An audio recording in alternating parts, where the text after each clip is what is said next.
Welcome.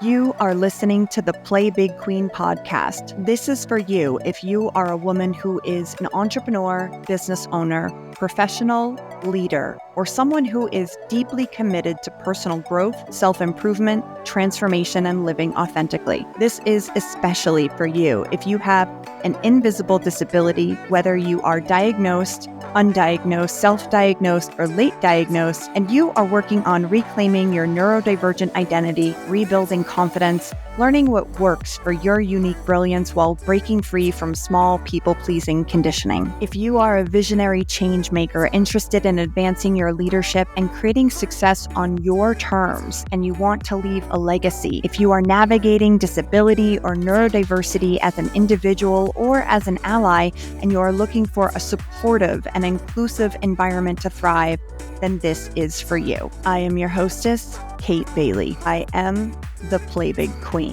My name is my title and a command for all women. Play Big Queen. I invite you to claim this title for yourself and coronate your Play Big self too, if it serves you. I am a business and embodiment mentor working with women who are ready to rise the fuck up and be your bold, beautiful, sexy ass self, start and grow your big, bold vision, and claim that you too get to have your boldest desires. I am the creatrix of Kate Bailey LLC, which provides coaching services, educational courses, products, and experiences that promote success in neurodiversity advocacy, women's empowerment, embodiment, entrepreneurship, and business to serve women on their transformational journey. To learn more about my company offerings and to get on my email list, go to xxxkatebailey.com. If you would like to learn more about my work, my personal values, my mission, and my community, make sure you catch the last 5 minutes of this episode to go deeper and learn so much more. On this podcast, sometimes we will have guests. Sometimes I'll do solo episodes, but every single time you listen, you will expand. So get ready. It's a new era for women on the Play Big path. Long may we reign. Welcome, Queens, to a brand new era of the Play Big Queen podcast. We are starting fresh in 2025. I deleted a bunch of old episodes because this year in particular, I feel like for a lot of people and myself, it has been about a massive clearing out so we can make space for the more authentic things we want to call in. Typically, I would keep old episodes because growing in community is important to remind us that it takes work to get where we are today. But sometimes you just need a fresh start. And I felt like it was time, so here we are. If you have been with me for years, thank you for being here. If you are new, welcome. You are in for a treat.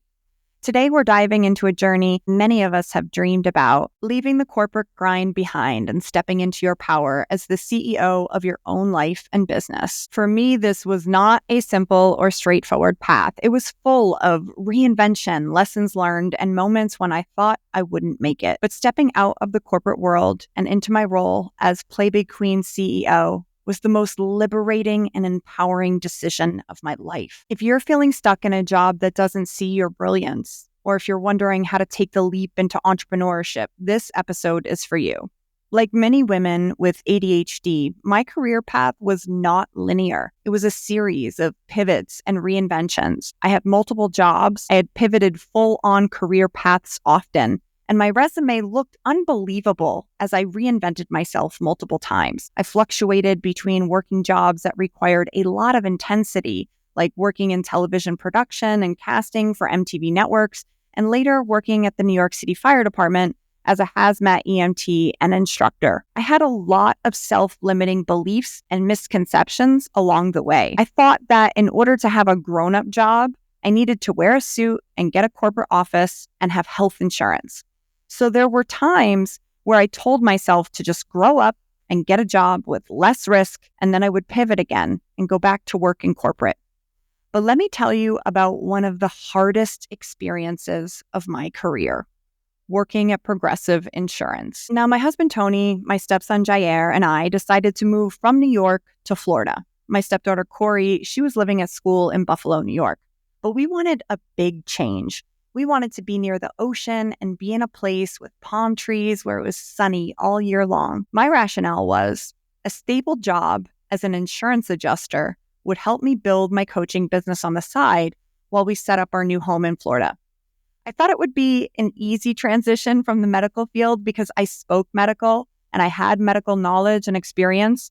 What I didn't expect as an insurance adjuster was the massive amount of reading involved and the high volume of claims that we were expected to process in such a short amount of time. If that is your job right now, insurance adjuster, just know I have a lot of respect for you and what you do. It is not easy. I have multiple learning disabilities. I have combined type ADHD.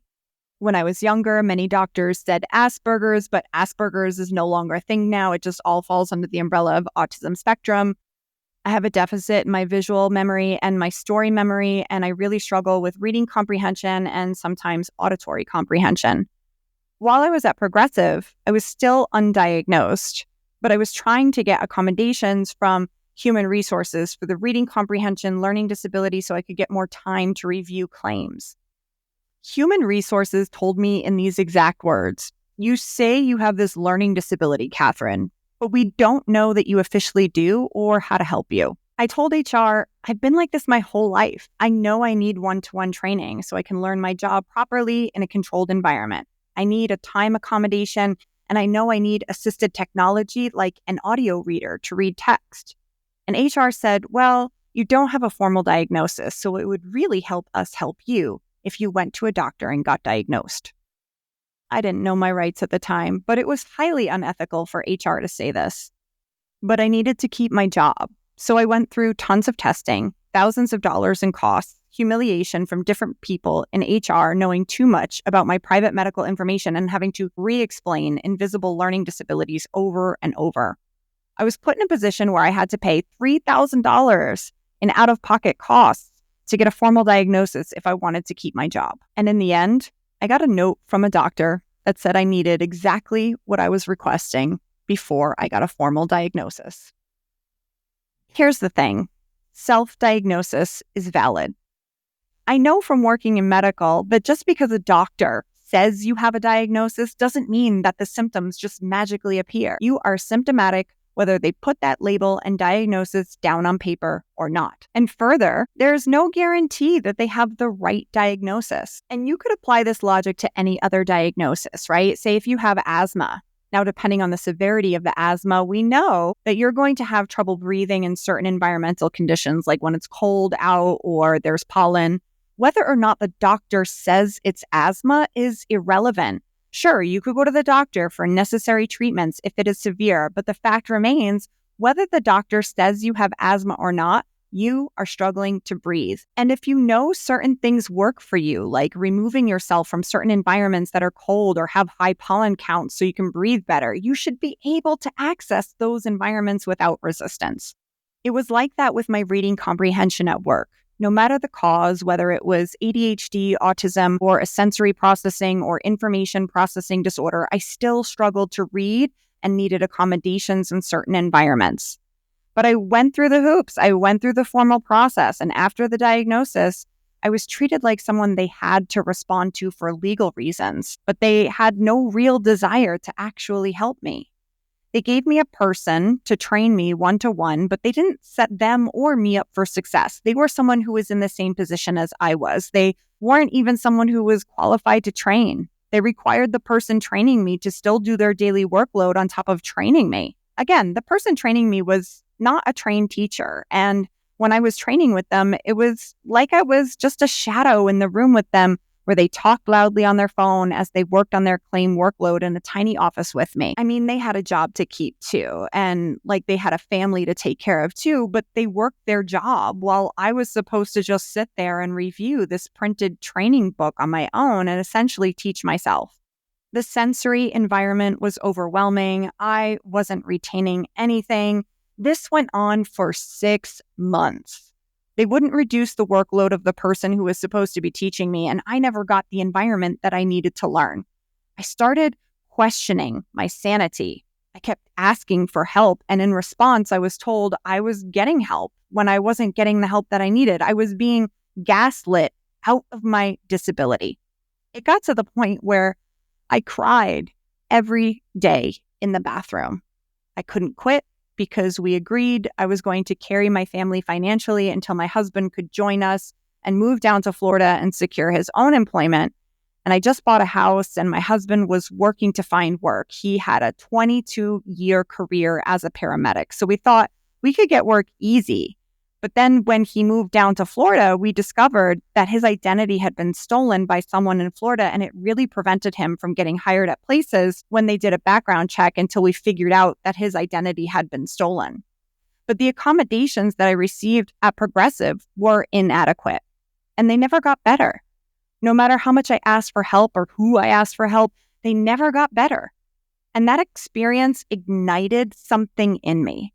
The realization that corporate environments weren't built for neurodivergent brilliance and that I could do better. I want to talk about the moment I knew I had to leave, because I think this is a hard thing for a lot of neurodivergent people to figure out, right? I'll never forget the moment I knew I had to leave. I was crying in the bathroom for the 5th day of my work week. I hated my job and there was zero inclusion or real accommodations. I mean, they preached inclusion for different races and abilities, but in the end, it was all performative with no real accountability for inclusion. I thought to myself, this is insane. I could run a better company than this. I could build a business that is truly inclusive and accommodating. I could be a better CEO. I could structure a company and programs that actually gave accommodations. I could empower myself and others to claim their brilliance and know that there is value, even monetary value, in being both driven and different. I called my husband, Tony, from crying in the bathroom at work, and I said, I don't know what we're going to do, but I can't do this anymore. On the other end of the phone, my husband took a big breath, and in an incredible act of courage, faith, and love, and without us having anything to fall back on, Tony said, quit. We'll figure it out. And from that moment on, I knew that he was my play big king and that I would have to be his play big queen. I would have to be successful at this. That was the moment I decided to step into my play big self. I wasn't just quitting. I was going first into the unknown. I was willing to walk a path trusting it would appear. I was willing to make a way where there was none. I was stepping into my power as a leader.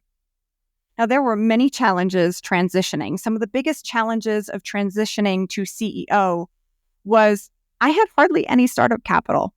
I was socially awkward with hyperactive combined type ADHD. My network wasn't reliable. I didn't fully understand the operations of a coaching business. And this happened in the middle of the pandemic, a time of uncertainty, but also incredible grace. And I was just figuring it out as I went. But I really want my hindsight to be your foresight. If you are listening and you are considering this leap, don't quit without a plan. Build a stable foundation first. Find a job that provides enough stability and flexibility to invest in yourself and your future business. And here's what I learned as a neurodivergent CEO. I have a very high tolerance for risk. And while that has sometimes hurt me, it has also been one of my greatest assets. I've gambled on myself and learned that I can survive anything. More than that, I've learned that I can thrive. My neurodivergence gives me a unique perspective and ability to think creatively and pivot when needed. Stepping into my role as a leader required a massive mindset shift. The single biggest thing that helped me step into both my role as a leader in my business and into my brilliance is having a growth mindset instead of a fixed mindset. A fixed mindset says, I can't learn new things. It'll be this way forever. It'll be hard forever. Brilliance is innate and it cannot be learned. A growth mindset, on the other hand, says, I can figure this out. This is temporary because I will grow. Brilliance can be developed over time. This mindset helped me stay grounded and focused on growth, even when things were hard. I adopted a mantra early on in my Play Big journey that still guides me today. The mantra is, there is no such thing as failure in my reality. I only win or learn. If I win, great. If I learn, I also win because I evolve and grow into the Play Big queen I am becoming.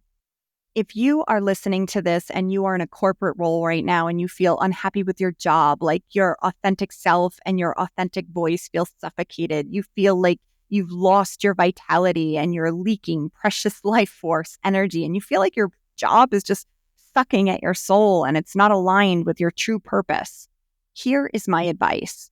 Use your current situation as a stepping stone. Find a role that gives you the stability to grow your knowledge, grow your network and your resources, and start building your business slowly and sustainably on the side. If you grow too fast, your business won't have staying power or longevity anyways. And if you're not looking to build a business, but you want to make major professional business or leadership moves, start to get ready for them. Start to get ready for those moves, because it's one thing to want something different, and it is another thing entirely to be ready to take advantage of new opportunities to reclaim your life and business. And remember, boo-boo, this isn't forever. A traditional path can totally lead you to your non-traditional dream life filled with purpose-driven work, freedom of time, and health, wealth, happiness, and success on your terms. Queen, if today's episode resonated with you, I have a free resource to help you embody more confidence as you build the big vision for your life and business, and to help you boldly claim your unique brilliance. Head to playbigqueen.com and grab your free confidence and embodiment exercises today. Until next week, keep showing up, keep playing big, and keep claiming your brilliance. Okay, that's it for this episode of the Play Big Queen podcast. Thank you so much for sharing your time with me. As always, eat the fruit, spit out the seeds, take what nourished you, keep what resonated for you, and leave the rest, because ultimately, you know best. This episode is over until next time, but we can keep this thing going. Go to xxxkatebailey.com, scroll to the bottom where it says join our community, and get on the email list to get all the juicy details about all my offerings and where Play Big Queens play together online, on social media, and in person. We've got a tight community of women claiming their boldest desires, celebrating wins, playing all out, fiercely standing for each other, and going higher together. Go to xxxkatebailey.com, put in your email address, and confirm your subscription. Once you're in, you'll get all the juicy guides, tips, and inspirations, and you get notified first about all the offers we have for all the big stuff we're doing over here. Go to xxxkatebailey.com to stay in the loop. That's xxxkatebailey.com. If you like what you heard in this podcast, subscribe, share it with your friends. And if you got something from this, I would appreciate some reviews and ratings. When you take the time to review the podcast, it helps our podcast get out to more women who need it. If you haven't already, head over to iTunes and Spotify and show Play Big Queen some love. Also, I want you to know that my door is always open, and I will always make space for you to be heard and to honor your experience. The views expressed in this podcast are through the lens of my personal identity and my own lived experience. I am a European mix, Mediterranean mutt who is an Italian, Sicilian, cis heterosexual woman born in New York, experiencing the world in a white body as a multiply neurodivergent who lives in a neurodiverse and racially blended family. And like everyone else, my one single perspective comes with its own limitations. I have done personal and professional work around anti-racism, diversity, equity, equality, and inclusion. I am not a therapist or doctor, and any coaching or advice cannot take the place of professional medical, mental health, or healing help. However, that being said, what happens in my work is often a very powerful, additional, supplemental, or alternative way to heal around identity work, mindset, and emotional wellness. Although I am not a licensed therapist, it is worth noting that in addition to being a mentor, I am trained and certified in emergency medicine and response. I have rendered care to over 20,000 patients in the course of my career. I have taught over 15,000 students, many of which had learning disabilities that were undiagnosed and came from diverse cultural backgrounds. I was also a private health college adjunct professor who was responsible for training medical professionals on how to respond to trauma and behavioral emergencies. If you approach me with any concern, you will be met with professionalism, compassion, tact, understanding, support, and a readiness and a willingness to advocate for your needs. That being said, sometimes I just get it wrong. I am a human being on my own growth journey after all. When I mess up, I'm always available for a courageous and crucial conversation that makes way for growth and healing. Your experience and voice matters to me. I sincerely welcome any feedback you feel called to share. You can email your comments or concerns to info@playbigqueen.com, knowing that I am open to having any and all crucial conversations needed. Okay, remember, you are brilliant. Celebrate yourself, value your own unique way, and honor your own timing. Because you can totally create a life and business that feels good and is successful on your terms. Remember to release expectations of what you think your play big process should look like, and be willing to do the work that needs to be done to play big. But most of all, when you come face to face with your boldest desires, remember to trust yourself and play big, Queen. Hi, Queen. I see you're in it for the long game. If you reach this part of the podcast episode, it means you're interested in learning more about my work, my values, my mission, and my community. So let's go deeper together. I am here to activate neurodivergent women to play bigger and to show you that you are so capable of doing big things, and that if you value your own unique way and honor your own timing, you will learn to receive your boldest desires and so much more.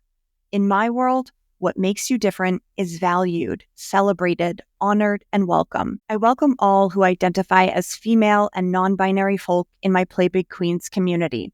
We believe in and support LGBTQIA+2S, Black Lives Matter, women's and pro-choice rights, and obviously intersectional identities, including disabilities, neurodivergence, and religious beliefs. Personally, I am pro-sex worker rights, pro-Palestinian liberation, against Islamophobia, and against anti-Semitism, and I'm also against any cult-like religions that use beliefs as an excuse to indoctrinate people into abusive, autocratic systems.